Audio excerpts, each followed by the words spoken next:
안녕하세요, 밀리픽입니다.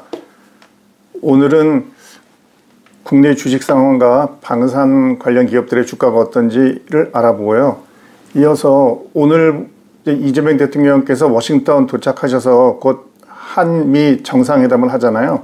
그리고 한미 정상회담 관련해서 여러 가지 이슈가 있는데 아무래도 한미동맹 현대화가 주 이슈가 될 것 같습니다. 그래서 그와 관련해서 한미 상호 방위 조약에 대해서 다시 한번 좀 리마인드가 필요할 것 같아서요. 그 내용 들어가고, 그 다음은 최근 북한군이 MDA를 넘어왔을 때 우리가 경고 사격을 했고, 근데 이제 이런 내용을 왜 발표 안 했냐라는 것에 대한 일부 비난 여론이 있는데요. 이와 관련해서 제가 합참은 아니지만 과거 합참에 근무했던 사람으로서 변명을 한번 해보도록 하겠습니다.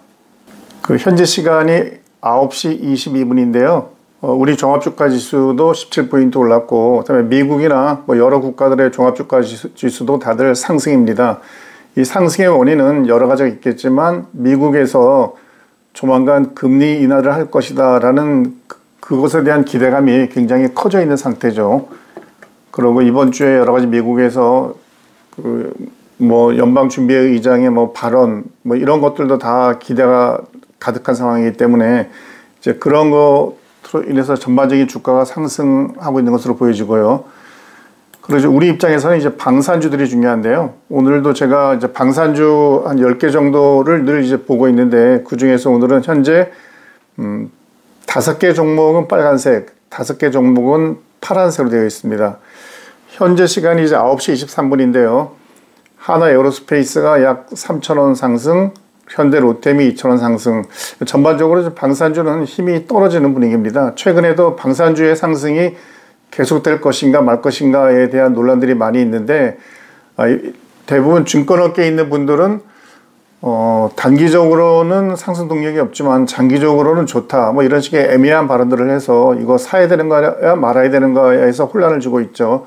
근데 이제 방산 자체는 그동안 너무 많이 올랐기 때문에 그 오를 만한 재료들은 다 소진이 됐고, 이제 그 오른 것을 더 오르기 위해서는 뭔가 또 새로운 재료가 나와야 되잖아요. 이제 그런 측면에서 그 재료가 잘 눈에 보이지 않는다는 것이 한 가지 안타까운 점이긴 하겠습니다. 아무래도 미국에서 이재명 대통령이 트럼프 대통령과 어떤 회담을 하느냐에 따라서 다시 한번 방산에게 기회가 올 수도 있고, 특히 그 조선업 관련되는 HD현대중공업이나 하나오션 이런 그 조선주들은 다시 한번 기대를 가져도 될 것 같습니다. 개별 종목들을 일일이 분석하는 것은 큰 의미가 없어 보이고요. 인내심이 필요한 그런 시기라고 생각이 됩니다. 다음은 오늘 이재명 대통령이 워싱턴에 도착해서 트럼프 대통령과 정상회담을 갖게 됩니다. 그 정상회담에서는 지난번에 있었던 관세 부분에 대한 어떤 구체적인 협상 타결 이런 것들도 있지만, 저는 가장 중요한 것은 미국 측에서 여러 번 언급이 됐던 한미동맹 현대화라고 생각을 합니다. 콜비 국방부 차관이 이야기했던 게 있죠. 북한을 상대하는 데 있어서 대한민국이 조금 더 주도적인 역할을 했으면 좋겠다는 것하고, 또 하나는 대한민국이 그 방위비 인상, 즉 국방 예산 인상에 있어서 좀 롤 모델로서의 역할을 했으면 좋겠다라는 이야기가 있었는데, 아마 이런 부분에서 미국이 우리에게 많은 이야기를 할 것으로 예상이 됩니다. 지금 현재 여러 가지 키워드들이 있잖아요. 주한미군의 그 전략적 유연성, 방위비 분담금, 국방 예산, 이런 여러 가지가 있는데, 저는 이재명 대통령께서 트럼프 대통령과 회담하기 이전에 1953년 10월 1일 날 한미가 서로 서명했던 한미 상호 방위 조약을 다시 한번 읽어보셔야 된다고 생각합니다. 왜냐하면 저도 사실 대략만 봤었는데, 이번 기회에 다시 한미 상호 방위 조약의 문구를 읽어보니까 1953년도에 만든 한미 상호 방위 조약이 지금의 그 시간들, 그러니까 2025년을 마치 예견한 것 같은 그런 내용으로 구성이 되어 있습니다. 이 한미 상호 방위 조약의 문구를 그대로 따라가자면 지금 미국 측이 주장하고 있는 것들이 하나도 이상하지 않고 어쩌면 당연하게 보입니다. 핵심 몇 가지만 짚어보면요. 여기에 등장하는 그 한미 동맹의 특히 이제 미군들이죠. 우리는 미군이 한반도 안에서만 고정적으로 그 주둔하면서 북한의 공격을 방어하는 데에만 모든 역량을 쏟아야 될 것으로 우리는 알고 있지만, 이 한미 상호 방위 조약에는 그 어디에도 그런 문구가 없습니다. 오히려 여기에서는 지역을 한반도가 아니라 태평양 지역이라고 조금 더 넓은 개념의 이야기를 하고 있죠. 그 태평양 지역이라는 것은 지금으로 말하면 인도 태평양 지역이 되는 것이고, 그렇다면 뭐 대만 사태나 뭐 이런 여러 곳에 주한미군은 투입될 수 있다의 가능성을 열어놓은 거죠. 두 번째는 이 3조에 해당하는 내용인데요. 그러니까 한미 중에서 어느 한 국가가 그 어떤 그 외부의 국가로부터 위협을 당했을 때 무조건적인 병력 투입이 아니라 헌법상의 절차에 따라 행동할 것을 선언한 거죠. 최근 북한과 러시아가 조약을 맺었는데 거기에도 그러니까 자동적인 군사 개입이라는 내용이 이제 들어가 있는 것으로 해석을 하지 않습니까? 근데 이제 한미 상호 방위 조약 제3조에는 자동적 개입이 아니라 헌법상의 수속에 따라, 헌법상의 절차에 따라 행동을 하도록 되어 있습니다. 그러니까 헌법상의 절차라는 것은 국회의 동의를 받아야 된다는 얘기죠. 이것은 우리도 마찬가지고 미국도 마찬가지라는 겁니다. 그래서 한반도에서 전쟁이 일어났을 때 미군이 반드시 자동적으로 즉각 투입된다고 하는 것은 조금 재해석할 여지가 있는 것이고요. 다음 4조를 보게 되면 미국의 6해 공군이 그 한반도에 배치되었을 때 우리는 이를 그 뭐 허여라고 되어 있는데요. 이 말은 미군이 한반도에 배치되었을 때 그 배치를 할 수 있도록 우리가 여러 가지를 지원해야 되고 뭐 땅뿐만이 아니라 또는 지금 하고 있는 그 분담금처럼 그러니까 경제적인 지원까지도 해야 되는 그런 내용이 이 4조에 들어 있습니다. 그리고 이 6조에 가게 되면 이 조약은 무기한으로 유효하지만 어느 당사국이든 간에 1년 전에 이 본 조약에 대해서 이제 이거 그만하자 또는 이거 변경하자라고 통보를 하게 되면 그 통보에 따라서 새로운 협의를 할 수 있다고 되어 있거든요. 그러니까 한미 상호 방위 조약은 영구 불변이 아니라 기본적으로는 지속적으로 무기한 유효하지만 어느 한쪽이 예를 들어서 조약의 개정을 요구하게 되면 그것을 무시할 수가 없다는 거죠. 그럼 이제 지금 있는 이 한미 상호 방위 조약의 내용은 결국 현재 미국에서 언급되고 있는 한미 동맹 현대화하고 정확히 일치하는 거죠.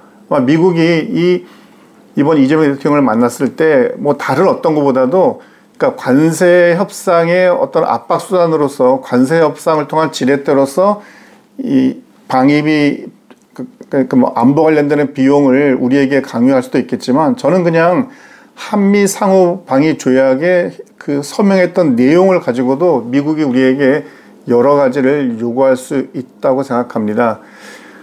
그래서 이런 것들을 요구하는 것에 대해서 우리가 무조건 이제 뭐 그 읍수하거나 사정하거나 이런 것들로 이 문제가 해결될 것 같지는 않고요. 이 상황에서 우리가 어떻게 조금 더 실리 있는 대안을 제시하고 정말 동맹스럽게 우리도 미국에게 도움이 되고 미국은 당연히 우리에게 도움이 되는 이런 그 틀을 만들어 갈 것인지가 고민이라고 봅니다. 한미동맹 현대화 지금 언급되고 있는 많은 그런 이야기들이 결국 1953년으로 돌아가서 한미 상호 방위 조약을 들여다보면 이 속에 다 들어있다는 겁니다. 따라서 지금 2025년에는 1953년에 우리가 서명했던 그 조약문을 다시 한번 들여다보면서 이 조약문을 어떻게 미국 측을 설득할 것인지에 대한 그 지혜의 어떤 결집이 필요한 시기라고 생각이 됩니다. 다음은 그 지난 19일 날 북한군이 그 MDL 지역에서 나름대로 이제 그들 말로 하면 그 남쪽 지역의 국경선을 그 폐쇄화하는 거죠. 이제 그런 작업을 하던 중 MDL, 그 군사 분계선을 넘어왔고 그것에 대해서 우리 군이 경고 사격을 했다라는 내용과 관련해서 예전에는 이런 게 있으면 군이 즉각 발표를 했는데 왜 이번에는 미리 발표 안 했냐.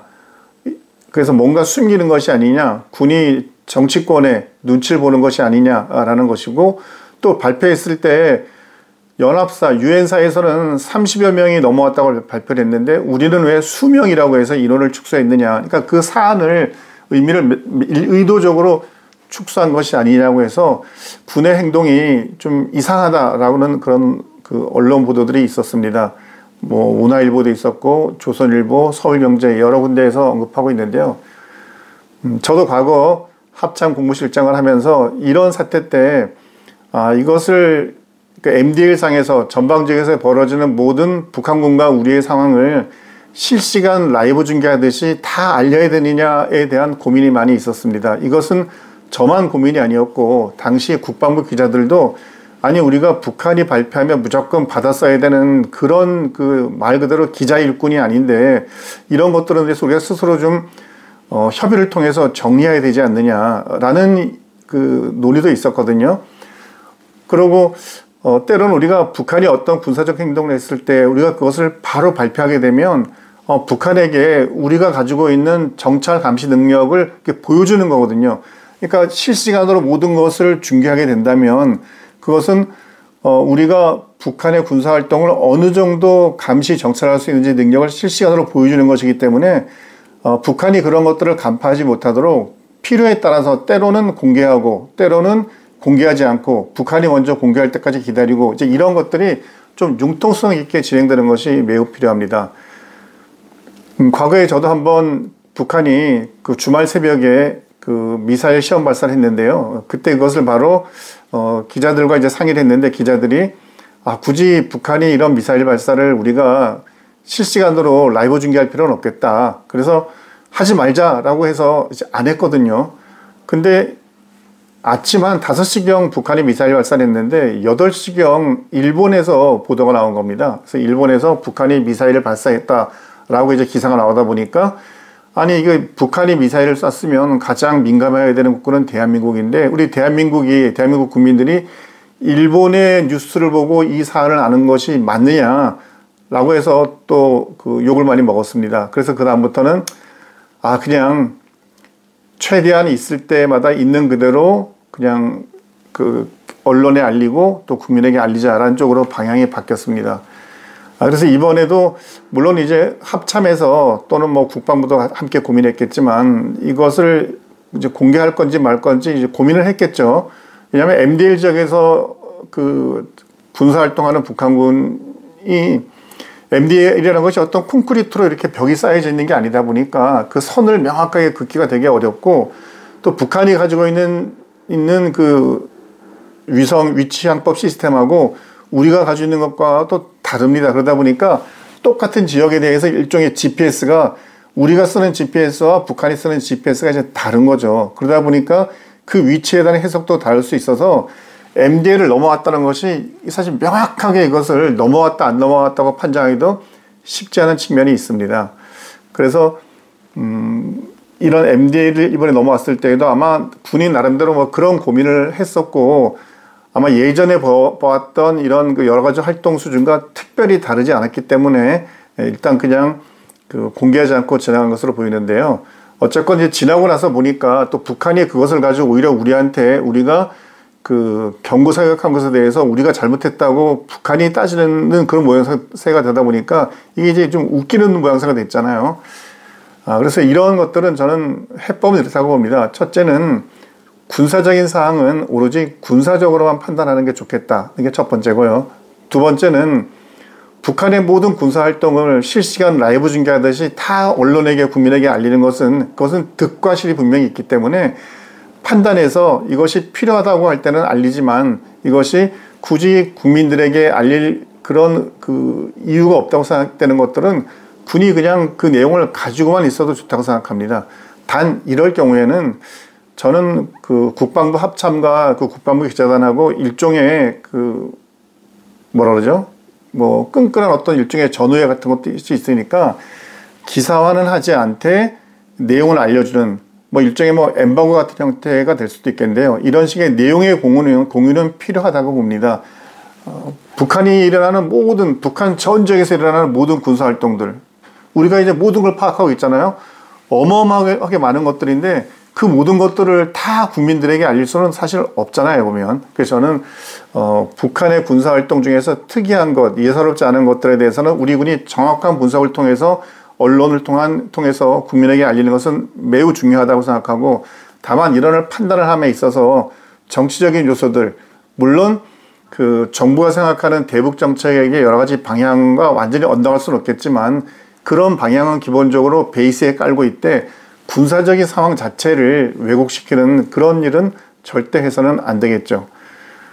그리고 가장 중요한 것은 우리가 가지고 있는 우리 군의 감시정찰 능력을 북한군에게 노출시키는 것이 사실 되게 이것이 아까운 일입니다. 우리가 굉장히 많은 예산을 들여서 감시정찰 능력과 어떤 그 장비를 구축했는데요. 이것이 어느 정도 능력을 가지고 있는 것인지를 북한에게 알려주게 된다면 그것은 그 다음 군사행동에서 북한이 우리를 기만할 수 있기 때문에 이제 이런 부분도 우리가 한번 생각을 해봐야 될 것 같습니다. 이번 같은 경우 다소 그 군의 발표가 아쉬운 점이 있었지만 또 다른 한편으로는 북한의 군사적 활동을 과연 라이브 중계하듯이 실시간으로 모든 것들을 알리는 것이 필요한가, 이 부분에 대해서는 조금 더 신중했으면 좋겠다는 생각이 들고, 이런 그 공개하기 애매한 이런 부분에 대해서는 군 당국과 국방부 기자단이 상호 협의를 통해서 내용은 공유하되 알려는 주되 보도는 하지 않는 이런 그 지혜를 좀 만들어가는 것이 필요하다고 생각합니다.